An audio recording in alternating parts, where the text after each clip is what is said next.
A guy in Florida bought a $38,000 center console in the spring. By October, he had used it 11 times. His annual costs outside the purchase price came to just over $6,000.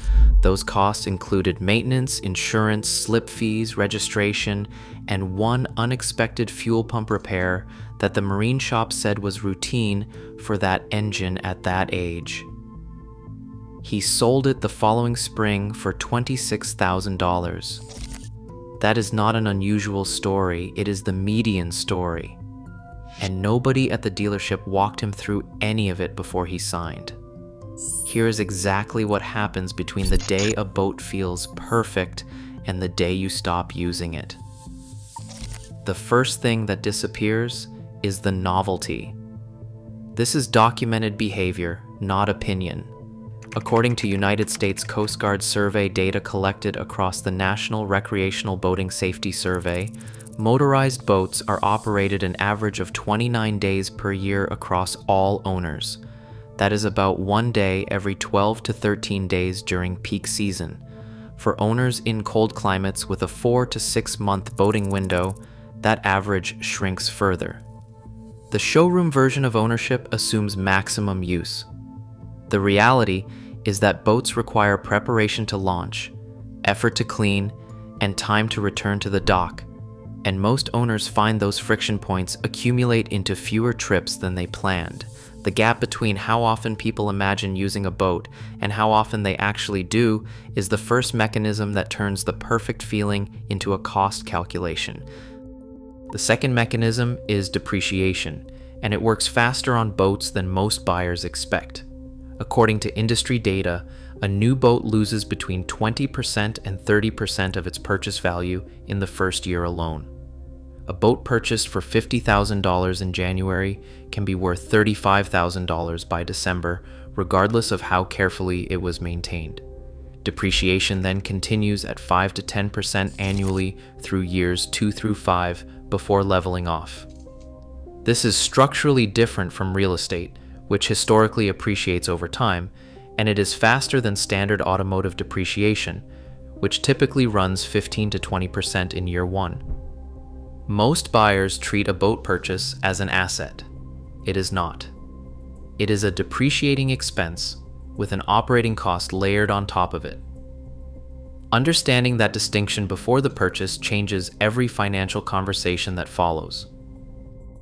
The third mechanism is the 10% rule, and it is the one that surprises the most first-time buyers after they have already closed the deal. The 10% rule is the most widely cited guideline in recreational boating for estimating annual operating costs.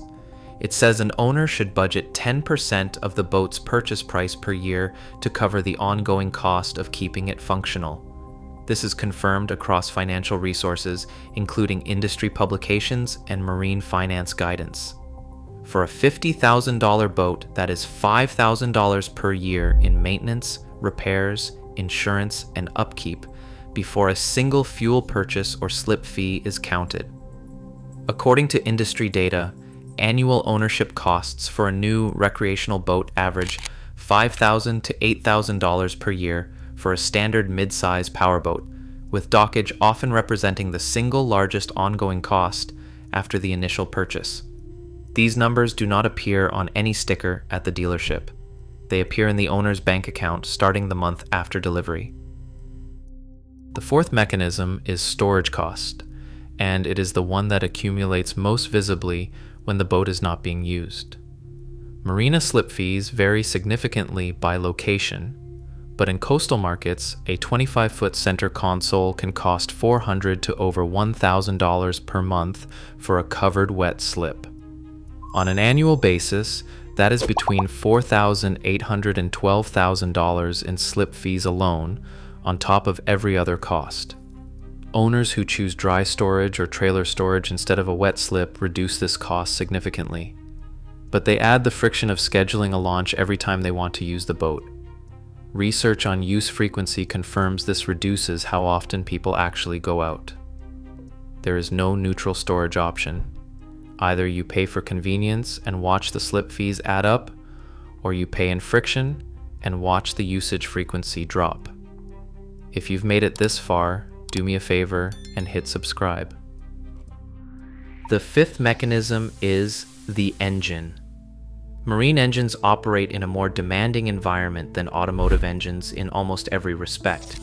They run at sustained high loads, they operate in corrosive environments, and they are exposed to the same thermal cycling and saltwater contact that accelerates wear on every component simultaneously. Industry guidance is to expect 10 to 15% of the boat's purchase value in maintenance per year on older vessels, with engine servicing representing the single largest variable cost. Impeller replacement, lower unit gear oil changes, fuel system maintenance, and annual service on outboard engines are recurring costs that begin in year one and do not stop. Buyers who focus on the purchase price without pricing out the engine's ongoing service requirements are working with an incomplete number. The sixth mechanism is the electronics. The fish finder, chart plotter, and the network of connected marine electronics on a modern boat represent a significant capital expense at purchase, and they begin an ongoing replacement cycle that is shorter than most buyers plan for. Marine electronics manufacturers update product lines aggressively, and older units lose software support and chart update access over time. Owners who bought a fully equipped helm in a new boat 5 years ago face a mix of still functional hardware and discontinued models that no longer receive updates or compatible transducer support. That is not a failure of the hardware. It is the product lifecycle manufacturers designed. Replacing a full helm electronic suite on a mid-size center console runs from $4,000 to $15,000 or more, depending on configuration. This cost does not appear in the original purchase equation for most buyers. The seventh mechanism is the one nobody discusses directly because it requires admitting something uncomfortable. The perfect boat feeling is attached to a version of ownership that most buyers construct entirely in their head before they ever touch the water. It involves weekends that are completely free, weather that always cooperates, passengers who are always available and enthusiastic, and trips that go exactly as planned. Real boat ownership involves canceled trips due to weather, mechanical holds that ground the boat for 2 weeks in July, guests who turn out to be less interested than expected, and the psychological weight of an expensive asset that requires attention even when it is sitting unused. This is not speculation. It is the documented experience of a significant portion of the owner community, and it is the reason the US boat market is consistently stocked with low-hour examples from motivated sellers who describe themselves as not using it as much as they thought they would. None of this means boat ownership is the wrong decision. It means the decision deserves an accurate financial model, not the one the dealership uses. Add up the purchase price, the annual 10% operating estimate, the slip or storage fee for 12 months, and the expected depreciation in year one. That is your actual first-year cost of ownership. Divide it by the number of days you will realistically be on the water, based on your schedule, your climate, and your honest assessment of how often you currently do things that require that level of planning. If that number works for your life, the perfect feeling is real.